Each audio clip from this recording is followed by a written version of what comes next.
Hey everybody, welcome to class. This is going to be an orientation video. Just a few things that really quickly you will want to be a little bit familiar with so that on your first day of class, things go a little more smoothly for you. So the first thing that you want to be aware of is how to use the clicker. And you have some handouts that also go along with the class, and in the handouts there will be some reviews of some of the things that I'm going to talk about right now. And one of them is about how to use the clicker, but we'll talk about it just a little bit here. So the clicker is something that we use to mark behaviors that our dog gets right. And the clicker means you got that right and your treat is coming. So if we click, we always give a treat. There will be a time at some point where you won't click for certain behaviors that your dog has already learned, but if you click, you'll always give a treat even on into the future. The clicker isn't the thing that makes the dog listen to us. It doesn't tell the dog what to do. It tells the dog what they got right. So when we're teaching them something new, we want them to learn that they're listening for the sound of the click in order to know which thing it is that they're getting the treat for. So if I click, and I want to also watch out for my timing of my clicker. So I'm going to click right at the time when the dog does the thing that I'm looking for or does a partial behavior that maybe I want to capture. We'll talk about that in a minute. And I'm going to click right at that time. Pretend like you're taking a photo of your dog doing the behavior that you want to capture or that you want to tell them that they're getting right. And right at the time that you would press the button and mark them for doing that behavior, if you were going to take a photo of them, you would press the button right at that time to take a picture. That's the time that you're going to press the button on your clicker. So you'll click right as the behavior happens, and then after you click, you'll get a treat and you'll give it to them. So you want to have some kind of place to store your treats. Usually people have some sort of bag. It could be a dog treat bag that you can buy at a pet store, you can buy online. Or it could be a fanny pack or something that lines your pockets. It could be a purse or a bag of some other sort. As long as it's easy to get into, commonly people look for ones that you can put your hand in and out of quickly and easily, and ones that have a clip or some kind of magnet closure or something where the treats don't fall out while you're trying to reach for them. And you might find that you prefer something different for when you're outside the house versus inside. So for me, for example, I use a dog treat bag that's a little bit bigger and holds more stuff and more treats for when I'm going outside the house with my dog or other people's dogs.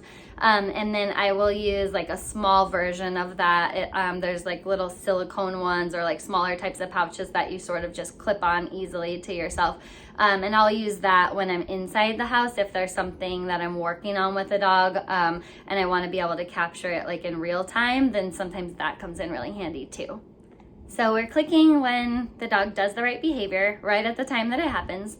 Then after our click, we're going to reach into our bag or wherever we're storing our treats, and we're going to hand a treat to the dog.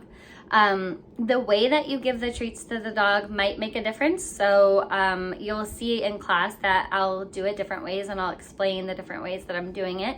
But you could practice if you have any time before your class. You could practice handing the treat to your dog in different styles and see how they respond. But generally, when you give the dog a treat in an excited way, so if my dog does something, generally, if I give my dog a treat in an excited way and my dog, my dog does a behavior that I want their enthusiasm to be built into, so they sit really quickly or they turn to me and give me attention or something like that, and I want that to be a quick behavior, I can click my clicker and give a treat to them, and I can give it to them very quickly. So grab it and hand it to them and cheer for them or whatever that they like. If I want the dog to do a behavior in a calmer way, I might want to give the treat also in a calmer way. So I can, if I'm teaching my dog to relax on a mat, for example, which is one of the behaviors that a lot of you will learn, I want to give that treat to my dog in a lot calmer way. So I'll get the treat out really slowly and I'll hand it to them, calmly right in front of them in a way that they don't need to get up, and I'm not cheering for them. I'm just saying really quietly or in a settled sort of way. I'll say, good dog, and I'll try not to move my body a whole bunch when I'm doing that. So you'll get to know your dog, you'll get to know the way that you reinforce them and the ways in which you might change that for different situations. But you might notice that in class that there's different ways that we can give them a treat.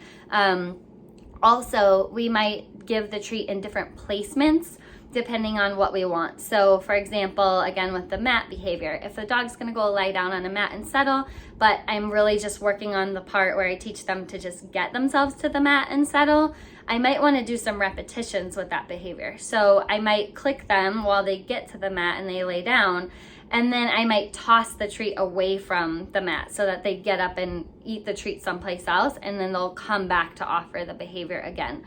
Other times, if I'm trying, for example, to reinforce the dog in that position, like I'm building some duration and I don't want them to reset when I click and treat maybe, then I might want to hand it to them. And even the little details around, like if I hand it to them higher, like from up above their head, they might reach and kind of stretch their body up to try to eat the treat versus, this is my dog head, by the way, if my dog is eating the treat from below their head and they're getting it, they're kind of bending down to eat it, that will help dogs if they're doing like a laying down behavior, for example, or if I want to help them get their attention away from a distraction and I want them to redirect towards the ground, I could feed them lower, and that will help to set them up for success in terms of staying down or getting their attention down and not popping themselves back up. So in your early days of your class, you can think about, and when you're practicing at home, think about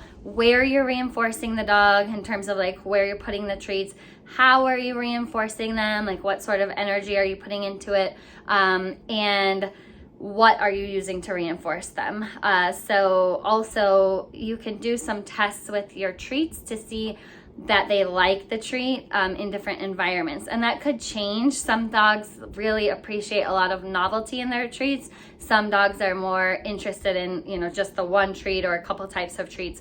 Every dog's a little different, but one thing that's important is when we're giving a treat to a dog, if we give them a treat and they eat it and they go, okay, thanks, bye, and they go back and do a different behavior that's something other than what you were working on, what that could mean is that the treat isn't really reinforcing the behavior in the way that we're intending. So maybe they ate it because it's food and maybe they didn't turn it down. But if they don't look to you as if they want to do more of something and they're trying to figure out what you're wanting from them, it might not be the right motivation level. So sometimes the treats that you use in your house might be different than the treats that you use outside someplace or in class, for example, when there's other dogs around, or there might be something else going around you that's different than when you're just at home in the living room and things are a little bit easier.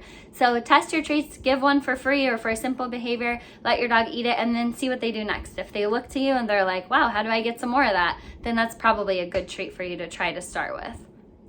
The last thing we need to talk about is cues. So cues are the thing that oftentimes people will call commands.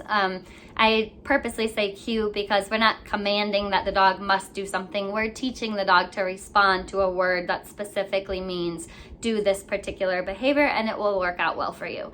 And so we will talk a lot about that, but you'll hear me use the word cues in class. And when we talk about cues, those are the words that we say, like sit or stay or come or whatever it might be.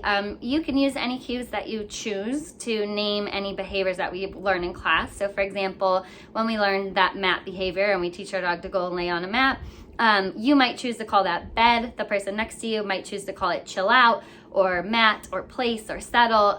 It doesn't matter what you call the thing, as long as it's a word that your dog can easily identify, and as long as it's something that you're comfortable saying. Preferably, it's not something you use for other purposes.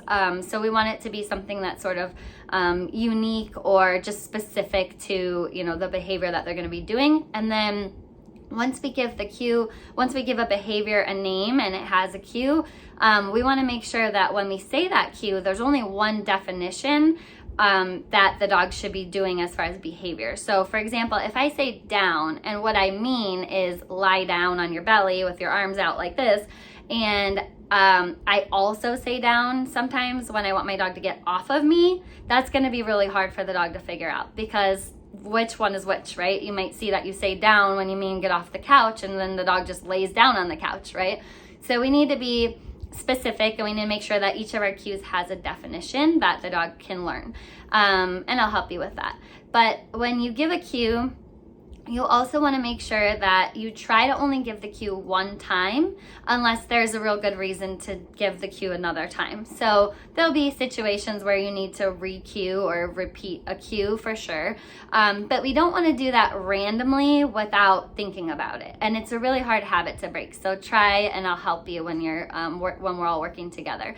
But when you say a cue, so for example, I tell my dog, leave it, and my dog doesn't leave it right away. What I don't want to do is go back and say, leave it, leave it, leave it, leave it, and kind of keep repeating that word over and over, because what is likely to happen is your dog will learn that you just say that a bunch, but they don't actually do a behavior consistently in response, and the word loses its meaning for your dog. We lose the ratio where we say, if you do the behavior now, it will pay off for you in the end, right? So we lose like kind of that 1-to-1 ratio of like, I asked you to do this behavior and then you do it and then you get your treat at the end, right? We want to stick as close to that as possible. So if we do have to re-cue something, we want to assume that if I, for example, said leave it, my dog doesn't leave it, either my dog needs a little more time or it's too hard and they need some help. And if it's too hard and they need some help, that typically means I want to reset something about the picture. So I want to like remove them from a thing or remove a thing from the environment. Maybe I need some more space. I might need to back up. I might need to go somewhere where they're not seeing as many distractions. There's lots of options there. Maybe they just need a minute and then we can reset and try again.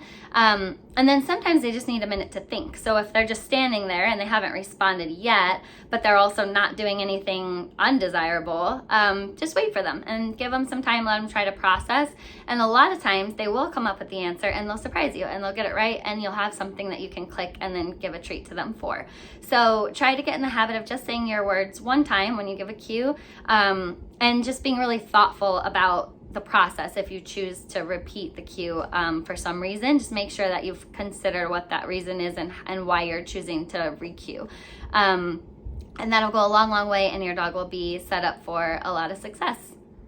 And lastly, it's always my priority for you and your dog to have a great experience when you're in class.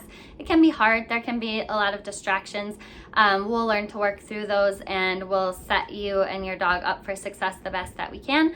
But always feel free to advocate for yourself or your dog if you feel like you need a break, your dog needs a break, you or your dog needs some water, or you need to step outside for a minute. Always do what's right for you and what's right for your dog, and we'll catch up on lessons as time goes by. It's not a big deal.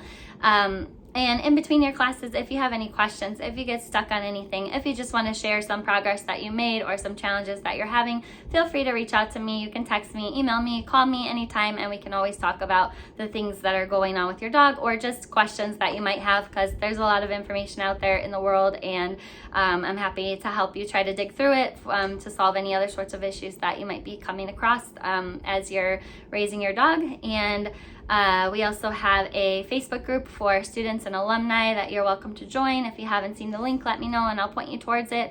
And again, we've got some handouts that go with the class and some resources that way. Let me know if you haven't seen them and I'll help you get all set up.